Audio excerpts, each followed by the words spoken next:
Hey, what is up, ladies and gentlemen? This is BobLyn, aka PabLoon, and today we are back with another Master Cruiser series episode. We are going to be talking about positioning again today. I guess you could call it a part 2, but this episode is going to be more about power positions. There will be no PowerPoint today, as we already have talked about positioning, and this is another huge part of this subject.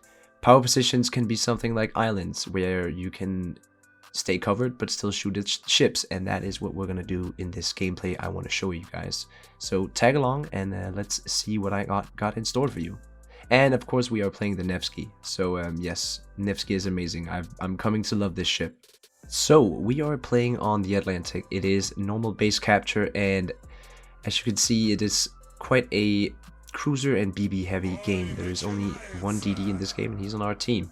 So I was pretty happy about this, to be honest. There's been so many DDs lately, and I'm pretty sure everyone's been feeling it. I don't know why, but maybe some people are just trying DD. I don't know, it's been quite annoying, but at least it's better than CVs most of the time. But this game right here is difficult because it is Atlantic. It's a very big, open, spacious map, and the BBs have the advantage here, along with the CVs. Cruisers are kind of left behind on this map, and it's very difficult to know where to put yourself when you're playing this. I can still find myself having trouble playing Atlantic, especially as a cruiser. It's just not a very friendly map for us players, us cruiser players. It really depends on the type of cruiser you're playing, but if you're playing something like Nevsky, Hindenburg, I'd say Des Moines, stuff like that, you're gonna feel that you don't have very many places to hide. But there is one very powerful position that can be used from time to time, and it is the one that is straight in front of my bow. You can see there's a big island right there, and I'm trying to get, you know, close to the enemy and actually just kite away. I'm not even thinking about the island at this point, but the enemy CV pops up and he is still going forward, and we initiate with a nice double citadel. So I immediately swap back to my armor piercing, since there's no reason to use the HE in this situation.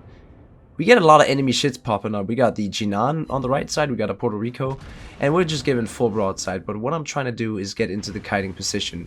I want to take out this Manfred before I sail away, and it seems we are going to be doing that. Nevsky's amazing fast shells just take it easily. But now you can see I am covered from the Puerto Rico and the other battleship next to him. I am out of range of Jinan torpedoes. They have a 10.4 distance or range. 10.4 kilometers, so I am out of Jinan torpedo range, and none of the battleships can realistically get a good shot on me because we're far away from the ones that can see me, and the ones that are close are behind a rock.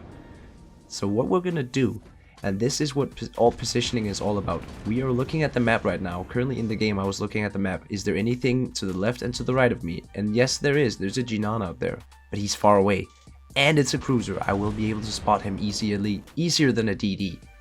Remember, there's no destroyer on the enemy team. So I feel safe sitting right here and just farming this Montana with my HE. As you can see, guys, the only two ships that can actually shoot at me are the Conqueror and the Montana, and they're both looking in other directions. Now all these ships are traversing over towards the right side of my screen here, but we are still very well covered. Now the Puerto Rico is starting to shoot at us. And we're gonna you know, notice who's shooting at us. How much heat do we actually have? Can we stay here? Can we defend this position, or do we have to retreat? And they are shooting at us quite a lot, but what you can do is use your engine, guys. You can just see how I'm, you know, scooting forward and backward, making sure that I am always on the move. I'm never sitting still. It's always hard to predict my shot, but now I'm feeling a ton of heat. There's also a Des Moines shooting at us, along with two Montanas and, you know, that Puerto Rico, who's not away. So now is the time where I'm just gonna go full reverse, and luckily I have this amazing Colombo in front of me to shield me with the smoke. It's gonna cover me a little bit, and now we're actually safe. The Montana goes down, we get an assist, and now we've swapped the power position with Hades, the Colombo, who came in to support us. That is the sign of a good BB player. I do like you, Hades. You tend to help me when I'm in need. And you also have to, of course, rely on that in power position gameplay. You have to hope that your teammates are far up to support you. Let's imagine that I sailed up to that island and my team was not up close to me. Well, what could most likely happen is that there could be a torpedo heavy ship on the other side of the island that can sail in and completely annihilate me. And if you guys saw my Somers gameplay that I uploaded earlier, you guys will remember that I used that exact same tactic of just surprising a Jinan behind the rock and devastating him with torpedoes. And that is what is really important about this. You have to look at the map, realize what kind of state your team is in compared to the enemy team, and then make decisions accordingly. This game, the CV decided to end himself by sailing forward, and we took very much advantage of that. If you don't take those opportunities, you're not going to give yourself an advantage. And if you can get an advantage that is as big as killing the enemy CV a minute into the game, well, then you're pretty much securing yourself a win. Now, the Puerto Rico actually comes up right here, and this is I kept this clip in. I chose this clip first of all because we had some really good position in the beginning, but we kind of messed up here at the end. We did not notice this Puerto Rico was coming, and from my memory, I'm pretty sure he takes me out. Now that is okay since we are in the lead, and I mean he's probably going to be taken out himself, but that is a miscalculation on my part. I forgot about the Puerto Rico traversing over, and it was a mistake on my part pushing over here and turning broadside because I did not know the guy was here. The better play would have been to push with my Colombo, who saved me. Just push with him, go in and take out the rest of their team, then leave the Puerto Rico alone. We actually do survive here, thank you to my team. Aatrox here takes him out.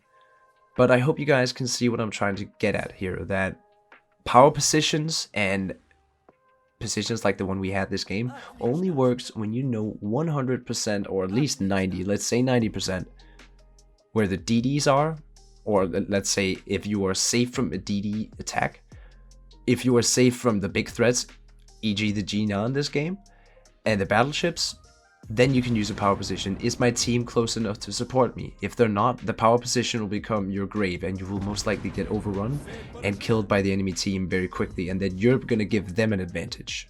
That is very important to know. The cruiser's playstyle is all dependent on your awareness on the map. You have to keep in mind, when did the last big battleship shoot? How much time before his next reload? Where did I last see the DD who has all the torpedoes to one-shot me? And most of all, how can I minimize how much damage I'm going to take from the enemy ships by using islands, angling, and kiting? You saw in the beginning, while I was trying to take out the CV, I did turn to the left and try to kite away. That is the 101 you want to do in cruisers, is sail in like a 45-degree angle across the map, turn away, kite, shoot, do it again. And this time, you know, we got an island, we had a CV who pushed in, and we took the powerful position of taking out the CV when we knew they didn't have spotting. The enemy team had 0 spotting after we took out their CV, because we had a DD and a carrier. And when I can sit in that position, that is even more projection of power towards the enemy team. So I hope you guys learned something new in this video. I am going to be talking about map awareness in the next episode, and I got an amazing gameplay for you guys, Kraken and my personal record in Nevsky. And it's a hectic game with a lot of DDs where map awareness really comes in. Now, I know this is a lot to, you know, unpack, but all this is going to come together a lot more once I get into the map awareness gameplay, because then you're going to see the kiting technique, you're going to see the power position technique. Everything we've talked about so far in this series is going to come into fruition in that gameplay, as well as map awareness. So I hope you guys enjoyed this video. My name has been BobLyn, aka PabLoon, and I am signing out.